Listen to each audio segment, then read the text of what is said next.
Hello, everyone.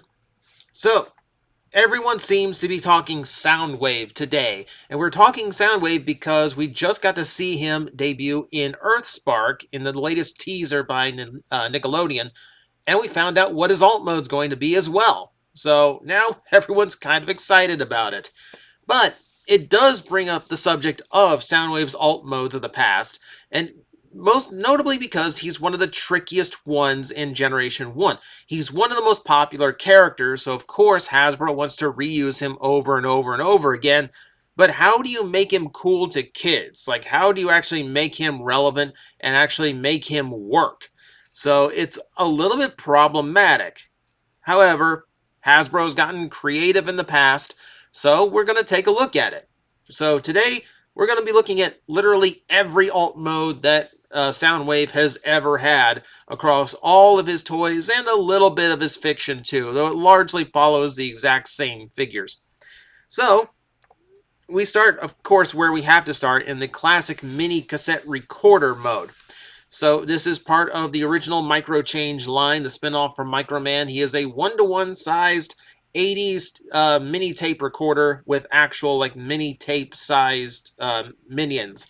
That is, of course, the traditional play pattern of Soundwave and why everyone loved him so much. He's just a really fun, interesting toy. And of course, the voice. We all remember Soundwave because he had that unique super vocoded voice that I don't even think anyone can still properly replicate. They just kind of come close to it. No one really knows what the engineers did in 1984 in order to make that pitch, but they made it. But it does present a problem because even into the 90s, kids didn't really know what a mini cassette recorder was, nor was it even a cool thing for kids to have, even if they knew what it was. So when you get into the 2000s, the 2010s, and now the 2020s, where there's kids that don't even know what a CD player is, now you're even like more pressed for time. Like, what do you do with Soundwave now? Well, you get creative, is what you do. You have no other choice. The most common one to see is an SUV. This is from animated, but Soundwave has appeared as an SUV of sorts several times in fiction. Even the Shattered Glass version of Soundwave is an SUV. It's not a bad choice for an alt mode. It's a pretty common vehicle, so he blends in well. Theoretically, it should mean he has plenty of storage space in the back for as many minions as he wants to carry, either to like the latest Decepticon scheme or to soccer practice. But for the most part, it just makes for a nice big vehicle, big boxy vehicle with which they can create some kind of homage to his original mode with, like you see on the side of Soundwave here. It's not a bad choice, but it's not exactly the most intimidating thing a Soundwave could possibly be. Now, if we want a proper van, those exist much more rarely, and you'd have to go to the Energon Igniters line to see that. I'm always kind of a proponent of a van Soundwave because I feel like if the engineering was done well, you could turn that space in the back of the van into a place for minions to store, whether it's a little ATV that turns into Ravage or a dirt bike that turns into Laserbeak.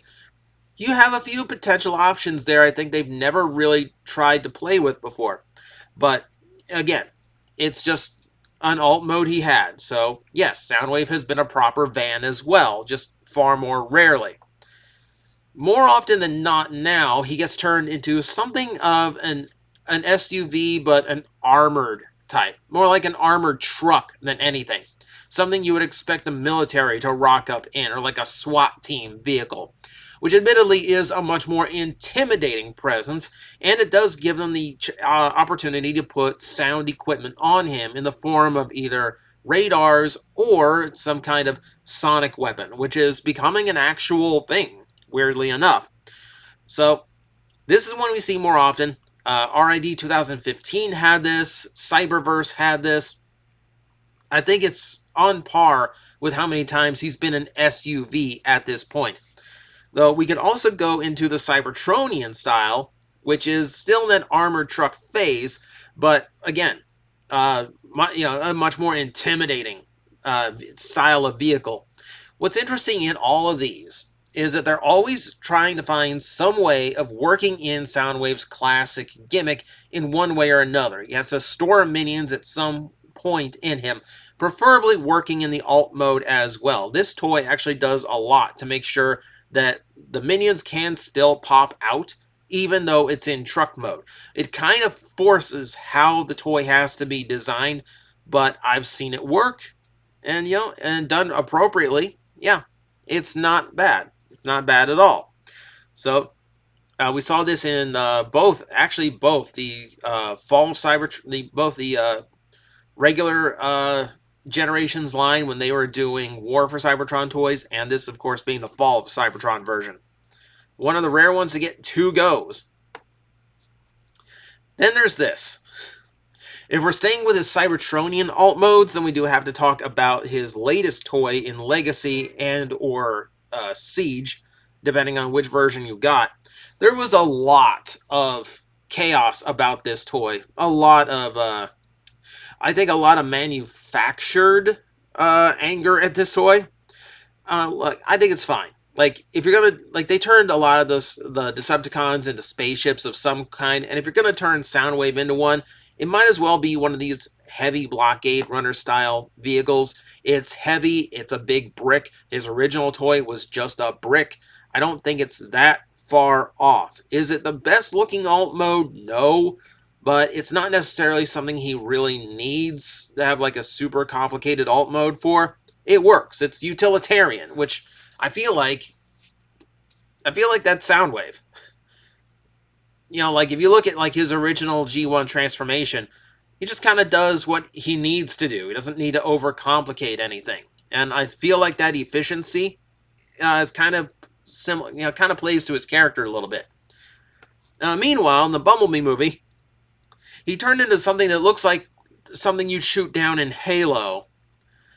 This is basically trying to turn his original cassette recorder mode into a spaceship. I like this mode better than most people do. Like, I know a lot of people just don't like how it looks, doesn't like how it transforms. I kind of like this hover ship mode thing he turns into. I kind of find that no one can really agree on what his Cybertronian mode should be. I just feel like we just get angry over everything that isn't a cassette recorder at this point. I think they both look fine in their own ways. They're both going for very different things. I think there's way too much anger at them. They're not going to look like the original tape recorder, so let's not get hostile about it, it's fine. I don't think there's that much wrong with it. And hey, if it means the robot mode looks great, the only mode he was in the movie, I'm willing to accept that. I'm willing to accept this little thing with these little, like, bug pincers at the front, whatever it is. Okay. I take it back. There is a Cybertronian mode a lot of people seem to agree on. This is him from Cybertron, and this is like a Cybertronian stealth bomber type and looks super cool. This was the first time we really got to have Soundwave back ever. Even since the original G1. Anytime they did a Soundwave character, it was Soundwave in name alone. It really didn't resonate the character at all. So this was the first time it felt like he's back, and they tried something different. The cassette opening in this one was actually a bomb bay door at the back, which dropped a little laser beak bomb. Which, okay, fair enough. That actually kind of works for a bomber. You get credit. I feel like this is the kind of thing that they want to go back to more often, because this is actually a pretty cool vehicle for Soundwave. Even though it kind of encroaches on the Seeker's territory a little bit, I don't think I care. I think this is cool enough. Meanwhile, over in Transformers Prime, they decided to also give him an aerial mode, but they gave him something more akin to a stealth drone. And I think this is a pretty brilliant choice. This gets to the spy and communication saboteur nature of Soundwave really, really nicely. It doesn't, it's a very different style of aerial vehicle, so it doesn't really encroach upon Starscream and the Seekers. It's for a very different thing. It's not meant for attack, it's meant for intel. It's meant for observation. And that is what Prime Soundwave did he observed. You know, perfect alt mode for the character, and yeah, not a bad choice for a character who's supposed to be like a sneaky spy type. Like I said, I feel like they want to revisit this stealthy air vehicle thing with Soundwave. This is what's got everyone riled up right now. Earthspark revealed him to be a proper stealth wing fighter. I love it. I think a lot of people love it. Looks really, really cool. Really want to see what the toy of this looks like, because it showed the robot mode as well. It's kind of a G1 leaning alt mode, and there's not a whole lot of space in the vehicle to work with. I'm really curious how it's going to end up looking. Hopefully, it looks as cool as it does here. So that's all we really know, but that's all it takes to get us excited for a new Soundwave, is a really sleek vehicle mode. Let's move on to the movie, where the movie also felt like he should stay skybound, and he should still be a communication device. So the perfect split in that is to make him a satellite. And you know what? I don't disagree with that. Soundwave as a satellite in the live-action movies actually makes sense. It lets him intercept communications. It lets him sabotage. It's kind of ideal.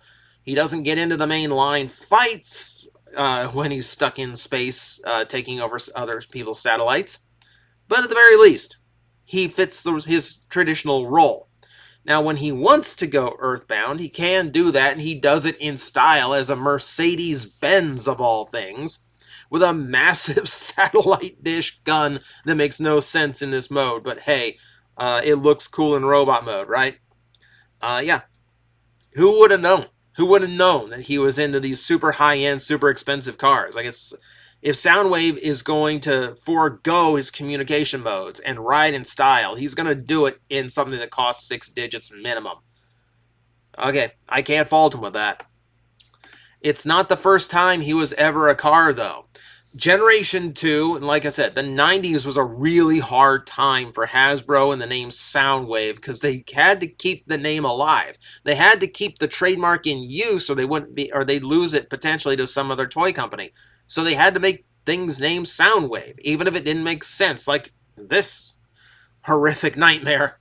This Technicolor, titan of terrible plastic.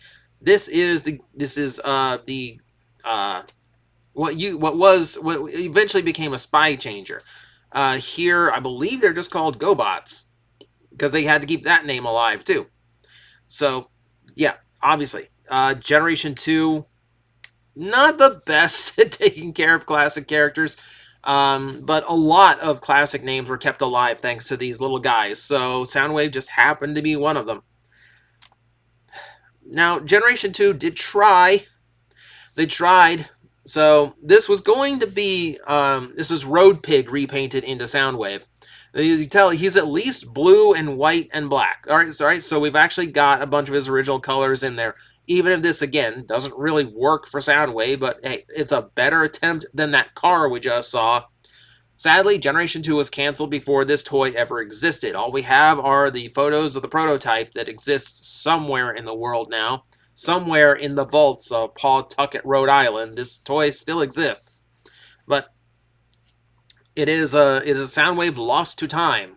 So, motorcycle, technically we can also chalk up to what he has transformed into, even if we never got it in hand. We can also chalk up a garbage truck in another canceled toy. Botshots was going to do a Soundwave, as you can see here, and yes, it is based on a garbage truck, except the back end has these massive speakers built in. So, very weird party truck to roll up in, but hey, you're gonna stand out, aren't you? And you can take the trash out while the party's done. Hey, that seems like a 2-in-1 there. Alright, talk about not really fitting Soundwave. Like I said, they had to keep his name alive. So they had this mold from Europe that had a visor and a mouth plate, and they went, give me that. It almost looks like Soundwave. It has a little radar dish on it. That's close enough. So Soundwave in Machine Wars gets to be this big missile truck. This used to be Euro G1 Stalker, but because it kind of, sort of, maybe came close to what Soundwave kind of looked like at some point, it had to be Soundwave here in America. Not that they could paint it blue for some reason. I think that would have gotten the connection through a lot better than this, but it's what they had to do. Just keep the trademark alive any way we can. So, yeah, missile truck as well. Now, you're going to stop me. You go, hey, wait, you've already done the tape player mode. What's gives? Well, no. I did a micro cassette recorder. It's how we started. This is not a micro cassette recorder. This is a boombox because this is a retool of the blaster toy from Titan's Return. And again, it's one of the rare times where people will call Soundwave a tape player and will actually be correct. Because usually that just means you didn't get the tape recorder right. But there is another mode to this which we can add to the list, and that is a bass. You know, it's the first time Soundwave could actually make a playset for your tiniest Transformers.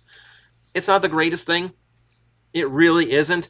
But hey, it's one more thing we can add to the list. That's the important thing about the video. More things that Soundwave is transformed into. Remember, I said the 90s were interesting. I will give them credit for this. The Beast Wars mutants used to be Animorph toys that they already had prototyped. They had molded. The tooling was all ready to go, but the line got canceled. So just to use these molds, they came up with the Beast Wars mutants. 2 beast modes, no robot mode. And yeah, it's basically just an excuse, because at that point, once the molds are made, you kind of have to make the toy, or else even if the toy sells badly, you're still making up money that you lost, because the tooling is the most expensive part. I will give them credit. The name Soundwave is perfect because the wave part comes from this crocodile that lives in the water, and the sound part comes from the bat that it can transform into. So as a last-minute replacement name dump thing, it's actually pretty clever. So I'll give them credit for that. I don't know what a Beast Wars Soundwave would properly look like. Gee, I wonder if that's going to be a video at some point. I think one of the strangest but also most appropriate, however, is this tablet. It was with a partnership with a Chinese electronics company that I'm not going to try and butcher the pronunciation of the name on. But this tablet Soundwave, I actually have a review of this Soundwave. It's actually super clever how they get such a flat thing to turn into like a fully 3-dimensional robot. It leans far more toward movie Soundwave than it does a classic G1, especially in the silver and black colors.